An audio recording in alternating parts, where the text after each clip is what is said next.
അപ്പോൾ ഒരു പുതിയ വീട്ടിൽ എല്ലാവർക്കും സ്വാഗതം. അപ്പോൾ ഇന്നത്തെ വീഡിയോ വന്നിട്ട് ഫിസിക്സ് എക്സാം അല്ല, നമുക്ക് നാളെ +2കാർക്ക് എഴുതാൻ പോകുന്ന എക്സാം. അപ്പോൾ എൻ്റെ ഒരു ചെറിയ കുറച്ച് ടിപ്സ് ഇരിക്കട്ടെ.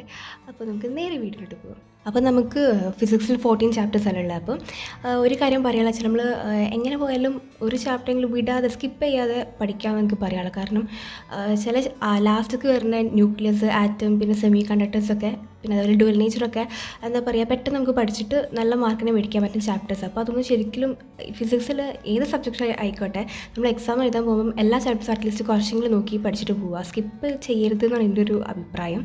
കാരണം ഈ ഫിസിക്സിലെ ലാസ്റ്റത്തെ 4 ചാപ്റ്റേഴ്സും ഒരു 4 to 5 ലാസ്റ്റത്തെ വരെ ചാപ്റ്റേഴ്സൊക്കെ നമുക്ക് നല്ലോണം സ്കോർ ചെയ്യാൻ പറ്റുന്ന ചാപ്റ്റേഴ്സാണ്. കുറച്ച് കണ്ടേ പഠിക്കാനുള്ളൂ. അപ്പോൾ അതിലത്തൊക്കെ മെയിൻ എന്തൊക്കെ പ്രീവിയസ് ക്വസ്റ്റ്യൻസൊക്കെ എടുത്ത് നോക്കിയാൽ തന്നെ കുറേ ഭാഗം ഏതൊക്കെ ഇമ്പോർട്ടൻ്റ് എന്ന് തോന്നും. അപ്പം പഠിക്കാൻ സമയമില്ലെങ്കിൽ അങ്ങനത്തെ കുറച്ച് കാര്യങ്ങളൊക്കെ ചെയ്ത് വെക്കുക.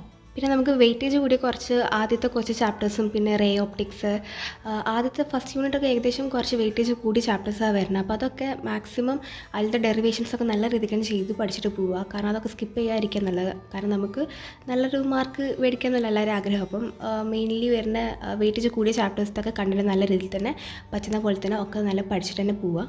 പിന്നെ എല്ലാ ചാപ്റ്റേഴ്സിലും ഏകദേശം ഒരു 2-3 ലോസൊക്കെ വരുന്നുണ്ട്. ഇപ്പം കൂളംസ് ലോ, പിന്നെ ഗോസ് ലോ, പിന്നെ ഓരോ ചാപ്റ്റർ എടുക്കുമ്പോൾ കുറേ ലോസൊക്കെ വരുന്നുണ്ടല്ലോ. മാഗ്നറ്റിക് ലോറൻസ് ഫോഴ്സ്, അങ്ങനത്തെ കുറേ ഫോഴ്സല്ല ഓരോ ലോയും ഇങ്ങനത്തെ കാര്യങ്ങൾക്കും സ്റ്റേറ്റ്മെൻറ്റൊക്കെ ഉണ്ടായിരിക്കുമല്ലോ. അപ്പോൾ അതൊക്കെ എല്ലാ ചാപ്റ്റേഴ്സിലും ഉണ്ടായിരിക്കും. അപ്പോൾ അതൊക്കെ പഠിച്ചു വെക്കുക. കാരണം അത് നമുക്ക് ഷുവർ ക്വസ്റ്റ്യൻ ആയിട്ട് എന്തായാലും എക്സ്പെക്റ്റ് ചെയ്യുക. ഏതെങ്കിലും ഒരു ചാപ്റ്റർ ലോസ് എങ്കിലും അറ്റ്ലീസ്റ്റ് ഡയറക്റ്റ് ക്വസ്റ്റ്യൻ ആയിട്ട് തന്നെ വരും. അപ്പം ലോസും അങ്ങനത്തെ കാര്യങ്ങളൊക്കെ നല്ല പഠിക്കുക. പിന്നെ അതുമായി റിലേറ്റ് ചെയ്ത് വരുന്ന ഇക്വേഷൻസ് ഉണ്ടായിരിക്കും, റിലേഷൻസ്.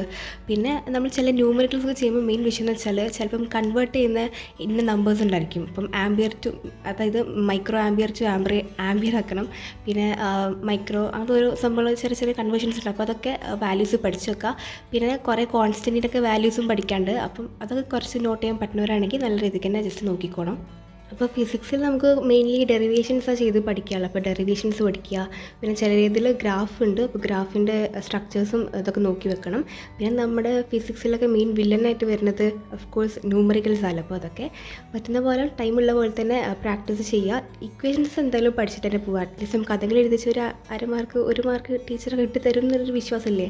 അപ്പോൾ ഇക്വേഷൻസൊക്കെ പഠിക്കുക. പിന്നെ ഡെറിവേഷൻസ്, പിന്നെ അതുപോലെ ലോസും കാര്യങ്ങളൊക്കെ ഫുൾ സെറ്റ് ചെയ്തിട്ട് പോവുക. അപ്പോൾ കാൽക്കുലേറ്റർ ഒന്നും എടുക്കാതെ ആരും പോകരുത് എക്സാമിന്. അപ്പോൾ എല്ലാവർക്കും ഓൾ ദി ബെസ്റ്റ്. നമുക്ക് നാളെ എക്സാം കഴിഞ്ഞിട്ട് വരാം. അപ്പോൾ ഇത്രയേ ഉള്ളൂ.